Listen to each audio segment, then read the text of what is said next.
So far in 2026, I've bought 3 cameras. I'm going to let you speculate down in the comments what the other 2 are, because today I want to talk about this one, the Fujifilm X-E5. So I'm cropping like just under your top. Yeah, I really like your movements, like nice and natural. I'll get like a bit of a close-up here. I've been using this camera since the very start of the year, and I have some thoughts to share with you on why I chose this over the Fujifilm X100VI, what I love about this camera, and what I still feel like is missing to make this the perfect daily camera for me. We're going to do that while using the X-E5 at this portrait session I did recently. Our model is Asha, Lydia is on hair and makeup, and Dan is filming the behind the scenes. And then do you want to try, I want to get like a little bit of movement, could be cool. Like even if you just kind of like pace a little bit and swing your arms, could be cool. As usual, I'll be sharing all the unedited photos first at 100% crop so you can see the true detail this camera produces, and afterwards I'll share my edited version. I use my Dulce Lightroom preset pack to edit this set, and I'll leave it linked down below for you. Alright, love. And then let's go down there. I love this like whole area. I think it'd be cool. Do you want to try crouching just here? Kind of like facing this way. The reason I got this camera is because I wanted a more casual, everyday style camera to shoot with on the days I'm not doing a dedicated photo shoot, aka on the days I don't have my professional camera with me, but I still want to take a few nice photos. This camera has an interchangeable lens mount, so I decided to go with the XF 23mm f1.4 lens, which I have used before and absolutely fell in love with. This lens is the full frame equivalent of 35mm. Surprise, surprise, that's what I went for.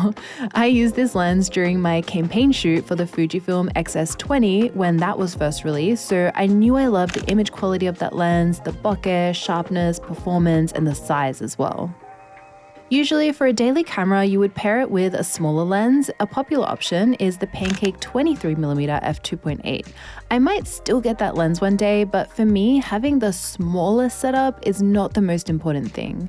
Since I'm used to traveling with my larger full-frame cameras all the time, I don't mind if my smaller setup is not actually that small. I'm happy with the balance between image quality and camera size. I'm not getting a bit closer. Do you want to try, if you put your legs kind of like this, you could maybe like... So at the time of getting this X-E5, there were a couple of options I was deciding between, including the Fujifilm X100VI. And there's a few reasons why I didn't end up going with that one. One of the main reasons is the interchangeable lens mount. I do love having the option to be able to switch out the lens on my X-E5 depending on what I'm using the camera for that day.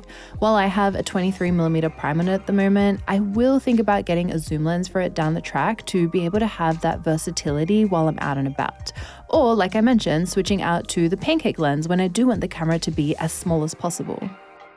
A few other things that concerned me about the X100VI are the autofocus capabilities and the battery life, which was confirmed to me again when I used the camera recently during my comparison video between the Fujifilm X100VI versus Lumix L10. If you're interested in seeing the results of that test, I'll leave the video link down below for you. It's like such a comfy position to be shooting in. Look, I'm done crouching. Oh, that's really nice this way. During a full day of shooting mostly photo and some video, I had to switch out the X100VI's battery about 3 times. I personally don't want to be carrying a bunch of batteries for my daily camera. I already have to manage batteries for my job, so I also don't want to have to be thinking about that on the days in between as well. I like being able to pop one battery in and forget about it, which I'm able to do with the X-E5. I really like this actually. Another concern with the X100VI is the unreliable autofocus. For some people this won't be an issue, but when I was using it, I found I had too many missed focus photos for my liking. While the X-E5 doesn't have lightning fast focus like I'm used to with my professional cameras, I don't really expect it to anyway. It's good enough that I know I can rely on it for casual shooting. And I'll get like a close-up here.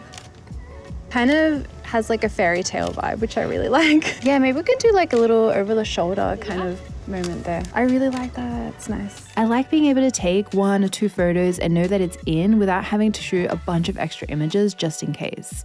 If you're interested to see the autofocus ratio I had with the X100VI, I show it more in depth during the comparison video against the L10. While I do love using the X-E5 and I'm able to get some really great results from it, as you can see from this photo shoot, I don't think there is any camera out there that is perfect, so I do have some downsides I found that I want to talk to you about.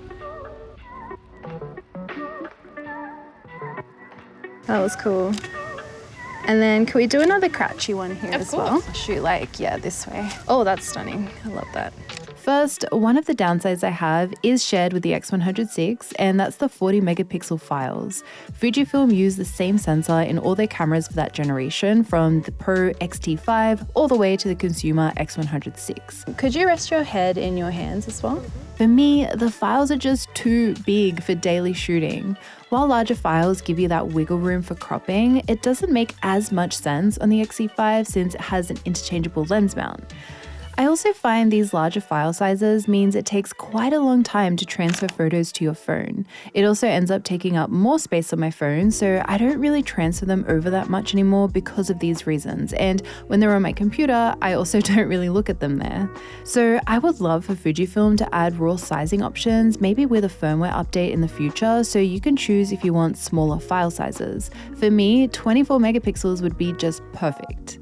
The next downside is not really about the camera itself and more about what's missing in modern cameras for me personally that I'm still on the lookout for. I love that the X-E5 is versatile, it's a nice lightweight, relatively small camera that I can throw in my bag for everyday shooting, but it has enough professional power to also be the only camera I pack for a trip overseas, for example.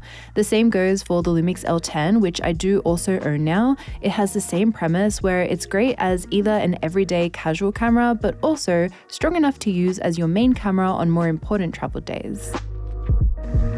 And then I want to try and shoot like kind of this way through the grass. Oh my god! In which case, what I'm still missing is a camera that I can pack along with my main camera while traveling that takes up nearly no space, and I'm talking about point and shoots. I'm really happy with both the X-E5 and L10, but I'm still missing that pocket style camera in my life that I feel like would have come in handy so many times throughout this year so far, and I'm sure I'm going to keep getting that feeling as the year goes on. Maybe in landscape, I was like, there's like something blue over there that's really distracting me in the background. Situation. Try and crop it out. And then, do you want to try, would you feel comfortable sitting even more in there? Of course. So I want to get these reeds on like either side of you. Yeah, that looks so good. Now you're just in a field. No one knows I'm in a park. Except for these guys. Shh.